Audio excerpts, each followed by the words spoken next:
Bella Vista Community Television presents Senior Happenings.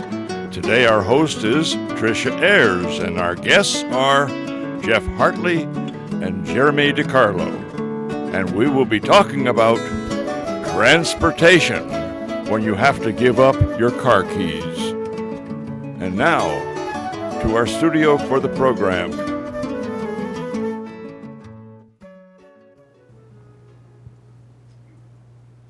Well, hello everybody and welcome to the show. I am very excited about today's show. We're talking about transportation, and yes, sometimes it gets to that point where it's time to give up the car keys. So without further ado, I would like to introduce my guests. We have Jeff Hatley, who is here from Ozark Regional Transit. Yes. Welcome to the show, Thank Jeff. you. What is your title, your official title? Public Information Officer and Mobility Manager. What does that mean, Jeff? Okay, Public Information Officer means I go around and I promote all things public transit. I also report to different quorum courts and city councils. The Mobility Manager side of it is I work with different communities and entities to help them facilitate public transit rides with their clients, members, patients, that type of thing. Okay. And my other guest is Jeremy DeCarlo, who is Community Liaison for Good Shepherd Transportation. What does Community Liaison mean? I pretty much get to go out and have a lot of fun with the facilities that we partner up with, whether it's through our transportation department, the hospitals as well. And I just get to act like a fool and have fun with a lot of the seniors I meet out in the communities. Well, good deal. So we're talking about transportation, but we're also talking about when it's time to give up the car keys. It is a really touchy subject. I know in the attorney's office that I work for, there are many conversations that go on with kids and parents and people themselves. It's a really hard decision to make, and so we're going to talk a little bit about that and about the culture that we have here in the United States. I know that in England we have a lot of public transportation. I'll preface that I haven't lived there in a number of years, but when you get to the age of 60, you are given a bus, train pass, and you can just really get everywhere on public transportation, which is, so it's no big deal. It's really no big deal. You go out there and you get on the public transportation. Here in this country, it's a huge deal to give up those car keys. And I know that we were talking about, before the show started, I'm going to ask you on camera, what was your first car, Jeremy? I bought my very first car actually a few months before I even had my license. It was a 1980 red Chevy Citation hatchback, and it was armor-alled very nicely every day. I remember those good times. Love it. Jeff, what was your first car? My first car was my favorite car, and it was a Volkswagen kit car that was a dune buggy. And you were saying you saved really hard for that. I did. I made $10 a week working at my dad's service station from the time I was 13 till I got a real job making minimum wage. And in those years, I made $10 a week, and I plugged in probably 8 of those $10 into painting jobs and tires and upholstery and all that for the day I turned 16. I could not wait. So I know that in this country, people can recollect that first car, and you see that gleam in people. I could see a gleam in both of you gentlemen's eyes when you're talking about it. Takes you back. It's a real milestone. And I know that my husband's father, the big thing for him as he aged was he wanted a Cadillac. He felt like he had done really well and he got his Cadillac, and that was his pride and joy. And him giving up the car keys, they kept the Cadillac in the garage, even though he didn't drive for a good 20 years before he passed, because it was such a deal to him. So I'm going to put you on the spot again. What do you think are those big reasons that people, just male and female, it's really hard for them to give up the car keys? What do you think, Jeremy? For me, I believe the biggest thing, and I'm going to speak through experience with going through this with my mom, and it's that independence, the sense of independence, and you start giving up your car keys like she has had to, in what she always felt, this is temporary. You take care of my car because I'm going to get back into it. And unfortunately, that didn't happen. But the big thing is, it gives them that sense of independence to be able to take care of themselves Right. and not depend on somebody else Right. to bring them where they need to go. Right. Jeff, do you think this? Well, and especially in Arkansas, it's a sense of identity. It's an emotional attachment. That's the reason why he couldn't get rid of his Cadillac and Right. had to have it parked out there in the garage. Right. Don't get rid of it. Right. It's mine. Right. But identity, I mean, you can go down any interstate and you're going to see a mix of four-wheel drives with lift kits, because that's their identity. You're going to see lowriders. You're going to see what we call a bumblebee with steroids, is what we call it. It's the little Japanese cars with the great big exhaust. You hear them. And Yes. They some people call them Yes. bumblebees with on steroids. In my day, the moms drove the station wagons. Now they drive the minivans or the SUVs, and you still see it. And if that's not enough, you get personalized license plate to identify it as you even more. Yes. So it's a very strong emotional attachment that it is hard to It is. to let go of. You're like, it's almost as if your personality is in your car, because you're right. I see people, people's political affiliations, probably what their recreational habits are just by their car. And so it's part of their identity. I know that I am teaching my second daughter to drive. She's 17, and she really doesn't want to be out there learning to drive, but she just realizes she has to be right now to be able to get her independence. But as we were talking earlier, there are a lot of transportation resources out there. Uber for the young people. But as you do start to get older, and I find that my eyesight is not as good as it was, and I don't like driving in the evenings. And but for my job, I need to drive. So, but there are resources out there. So we're going to talk about what you gentlemen have to offer when, it's time to give up the car keys, or people are going to medical appointments or other appointments where it's not safe to drive. So, Jeff, if you could map out what Ozark Regional Transit is doing in our area and any. Okay.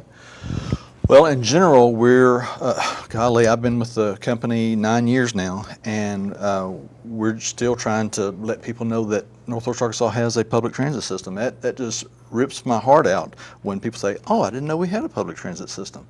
Like, that's what I've been preaching for 9 years. But we're trying to get the message out there. Crystal Bridges has come to our aid in a big way, going on 2 years, helping us promote all things public transit by going to events. Crystal Bridges can open doors that we can't, and it's been phenomenal working with them. And they've taught us how to put a canvas on the side of a bus so that kids can come out and paint with water-soluble paint, and so people are actually attracted to the bus for a change, instead of, hey, we're bringing a bus to an event and nobody wants to talk to you. So this thing, they want to come and paint the bus, and the kids are all about it. And while the kids are painting, we're talking to the parents. Have you ever used the bus? Do you know how much it costs? I mean, it doesn't cost anything right now. We got a grant from the Walton Family Foundation for 2021 and for 2022 to pay for everybody's fare, at least to the end of this year. Don't know if that's going to continue or not, and at some point it's not going to continue. But for now, it doesn't cost anything, and we have this new really cool model called on-demand transit. We've got it in Bentonville, Rogers, and Fayetteville east of College Avenue, where it acts just like Uber or Lyft, except it's public transit.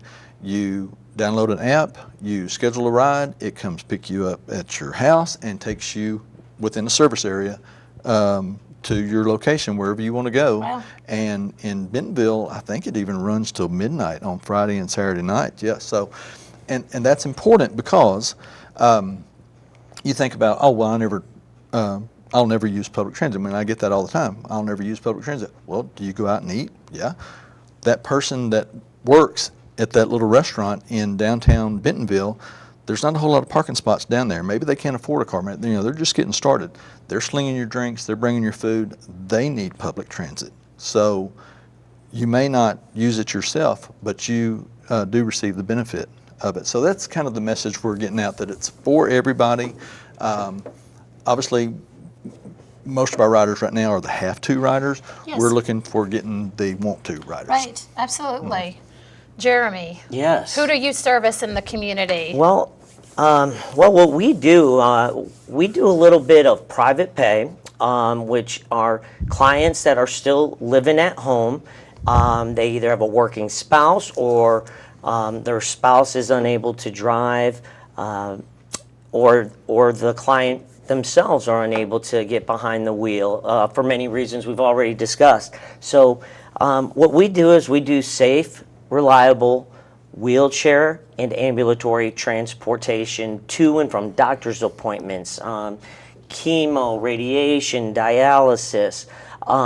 It's not just for that, it's also we have clients that will call us and they want to go see their son, and their son isn't able to get them picked up. They don't have the means or mode to get mom to Johnny's birthday party that weekend. So we would go pick them up. They'd schedule the trip. We'd get them on time and bring them there. And then whenever they're ready, they would call us and say, hey, we're ready to get mom back home if you could come pick her up. And we're usually there within a very short period of time. We've got several great, wonderful drivers that aid and work in the Northwest Arkansas area.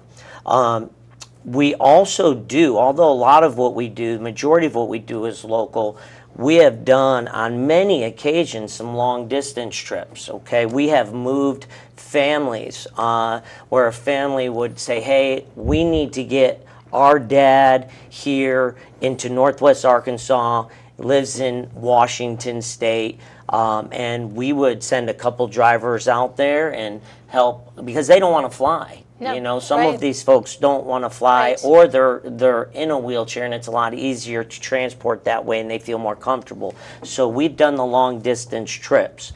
I'd also like to preface, in addition to the private pay, if you're someone that lives at home and is still independent in that way, and that's where you are needing transportation to and from, we also have many agreements, service agreements. We don't like to call them contracts, but service agreements with almost every facility in Northwest Arkansas. So chances are, if you live in an independent facility, Yes. Or you're getting rehab at a skilled nursing home, most of the time we have an agreement with them. So if you're at the hospital, you had to go to the hospital through EMT, EMS, then and all of a sudden it's 9 p.m. and the transportation for the facility is done for the day, you could say, hey, give Good Shepherd a call because we most likely have an agreement where we could just send our driver and we run till 10 p.m. We'll take calls up until 10 p.m. every night. We work every holiday, so if you want to go somewhere on a holiday, Christmas, Thanksgiving, go to spend time with the family, we can get you there. All right, that's good to know. Yes, ma'am. I'll tell two brief stories about both of you gentlemen's resources there. I know with Good Shepherd, I was helping a gentleman who lived in an assisted living facility. This gentleman, for some reason I can't remember now, had to go to the emergency room and was admitted just for a few hours, and then they noted that everything was good and he could return back. As you were saying, the facility's transportation was done for the day. There was nobody who could pick him up. I think this was actually during COVID too. Yes. And I called Joel, who is in your office. Yes. Yes, he is. I think well after 9 or 10 o'clock in the evening, and said, Joel, can you please help? This gentleman's stuck at the emergency room, has to get back home. And you guys came out. Yes, ma'am. Got to him and took him back to his home away from home. So that was great. Well, I'm glad we were able to help. And on that note, we used to be 24/7 throughout all hours of the night. We Yes. would get few calls, 2, 3 in the morning, again, discharges like that. Right. Although we just changed that to, a 10 p.m. cutoff, it doesn't mean that Right. we're privately owned, so we will do what's right for that person. Reach out to me. I have the telephone. She's numbers. got connections. Okay. And then Jeff and Ozark Regional Transit, I worked for Village House, which was just down the hallway here, and then we made the big jump to Rogers in the mall there, and we were able to give the option to our clients that because one of the small buses came right to our doorstep, as it were. So our clients had the option to be able to get to the day program and get back from it with Ozark Regional Transit. So we do appreciate that and the flexibility Y'all there. were in a very, very good location with Frisco Station Mall. That's kind of in the center Yes. of town, and that's still a major transfer station for us. In fact, now we have the on-demand transit there, and that's where our drivers return to, since it's kind of in the center of the town, Yes. waiting for the next call. If they don't already have something going on, they Right. go back there.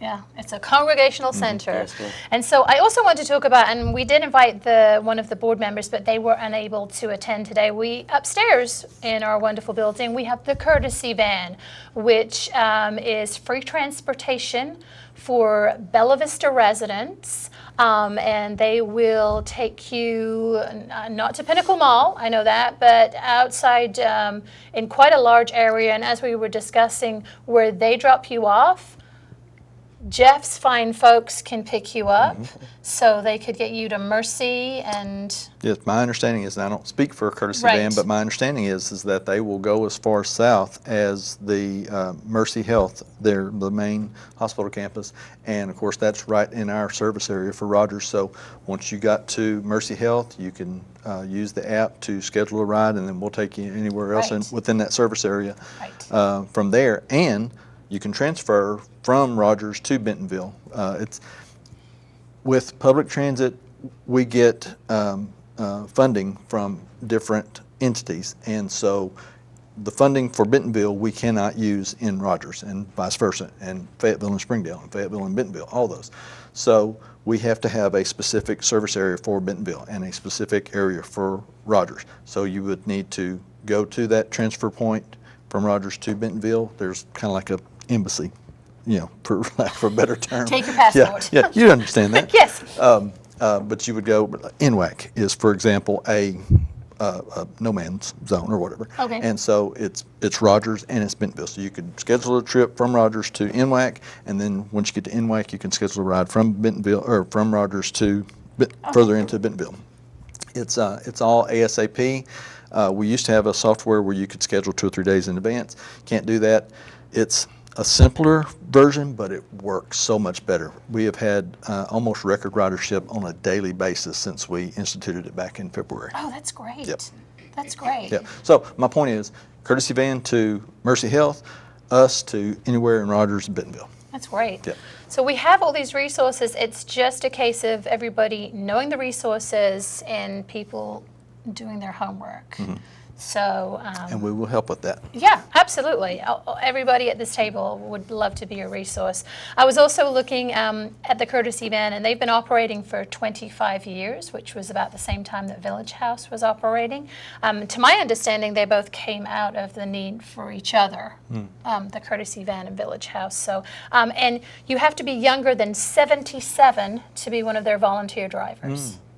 So we slide in under the radar here. Okay. Yes? So I got a few years of Yeah. eligibility left. Yeah, so that's good. And I know they are looking for volunteers. It's truly a volunteer organization. So if you're within Bella Vista and you need transportation to go to the Jane Walmart to do your shopping, there's the courtesy van. And then there's other options.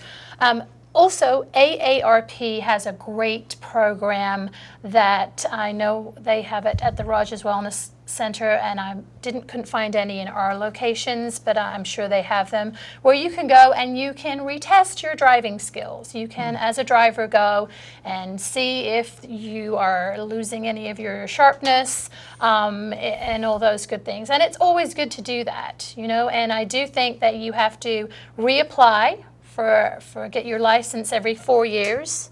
I think mine's coming up. I'll need to take my glasses with me. But it's very important that people are on the road and safe. And if you feel that you're not as safe as you were, you really need to take a long, hard look at that. And I know that's really hard because of our culture here. And but there are other forms of transportation. There really are. So, do you have any plans to come to bring Ozark into the Bella Vista area? Actually, with this on-demand transit thing, one of the biggest issues with public transit is it's expensive. So it's like $150,000 for a route. Oh my goodness. And yes, annually. So that's the big turnoff. And the biggest pushback has been, well, I see your buses all the time and they've got nobody on them. And I get on the bus, but I need to go the opposite way of where it's going, so I got to ride the thing for an hour to get back where I'm going. On-demand transit solves both those issues. Right. You don't have to take the scenic route, and it only runs when you schedule it to run. So we don't have a bus that's doing a fixed route. There's a time and place for that, and Northwest Arkansas, believe me, is growing to that point, but there's only a couple places in Northwest Arkansas where that's really a vibrant system. Fayetteville, Yes. for example, Yes. because they have Razorback Transit between us and Razorback, we have that whole town covered. But they just transferred one of their fixed routes over to the on-demand transit east of College because it's more residential. I mean, where would you send even a fixed route? I mean, there's a Walmart, there's a grocery store, and the whole rest of the whole east side of Fayetteville is basically residential. Right. On-demand transit fits that perfect. For Bella Vista, exactly the same thing. Bella Vista is beautiful. Oh my gosh, it's beautiful. But the roads are, if you look at it on a map, it looks like a giant oak tree. And so where would you have a fixed route even go? Right. On-demand transit would work so much better in this type of little town than a fixed route would. Right. So maybe it's still expensive, and obviously you get more frequency and therefore ridership with multiple buses. We have 2 in Bentonville and 2 in Rogers. And so that's twice as much, but would it help people? Yes. So it's just a matter of how much do you want to spend and how much bang for your buck are you expecting? Right. Well, I hope it is does. possible. I hope Yeah. it does, because I know when I'm still a public transit girl. I really, I enjoy my car for the convenience of getting there, but I grew up with public transportation, and I would not have made it through college without public transit in Little Rock. Right. Because luckily, we moved to a place that was right at the end of an express route that got me home at 6:30 at night and picked me up at 7:30 in the morning and got me Yes. to school. We lived on the outskirts in Little Rock. So Oh, okay. I would like to say one thing though before Yes. we get too far off. And Jeremy, I don't know if you were aware of this, but before you got to Good Shepherd, we had a fire back in 2017 and wiped out almost all of our large buses, and so our minivans were kind of used, kind of fill in the gaps where our large buses were using, and we couldn't meet the demand. Good Shepherd came to our aid and came to our passengers' aid and gave a lot of rides, I believe, free of charge Yeah. to a lot of folks that we just couldn't accommodate. Yeah. That sounds like Good Shepherd, Yep. something Yeah. like Yeah. Good Shepherd would do. Yeah, Yes, I think sir. Joel Yeah. and Chip, but I don't know if you even knew about that. I know that. I mean, we've known each other for the past couple of years, and, Yes. and being on the board of HMA, obviously. So you have mentioned to me, and I've known of us donating some of our vans from Yes. time to time, but I did not know about that fire. Yeah. I appreciate you sharing that with us. That's another Yeah, thing thank that you. Good Shepherd does when their vehicles get finished with their useful life. It's cheaper for them to give it to a nonprofit, us. Yes, it is. Which we keep them on the road as long as we possibly can. And so it's been a real kind of a one-way relationship with you guys, but we really appreciate it. I don't think we tell you enough. Well, I think I think that feelings are mutual there. That's why we do it. We know what you're doing, and we know the great things that Ozark Regional Transport does out there for the community. And we know it for us, especially even coming out to Bella Vista with the mileage and the private pay. It can get pricey for some out there, and unless it's a service agreement. So I just love being able to work hand in hand with you as well. See how we work together as a community? There are so many resources, and you are very blessed to live in this community. You really are. You don't know all the things that goes on behind closed doors for our seniors that we try and do, and we're trying to get more resources to you. So please reach out to any of us, to Jeff and to Jeremy and to myself, and we would be happy to connect you with the best resource that we can. But please, I can't stress enough the safety of you being on the road when you don't need to be on the road. Please take advantage of all the other transportation needs that there are. I know it's not what you grew up with, maybe. It's not as convenient as getting in your car, but the fact that you get somewhere safely and other people get to their destination safely is really important. It's a really important issue that we need to address as seniors. Not a nice topic, but I wanted to go there today, and I do really appreciate your time. So I thank Jeff. Thanks for coming, and Jeremy, and we will see you next week, and I do appreciate your time. Thank you.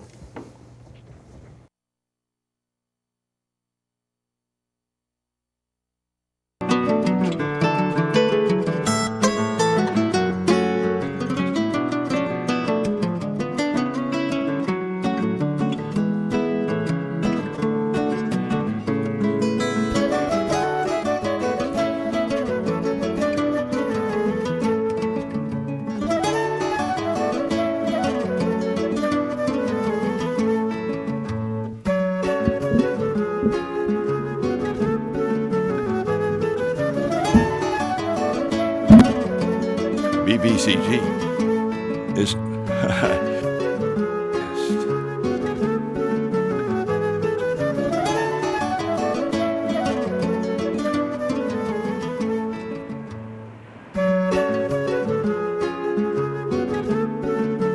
This has been a presentation of Bella Vista Community Television Association. Thank you for joining us.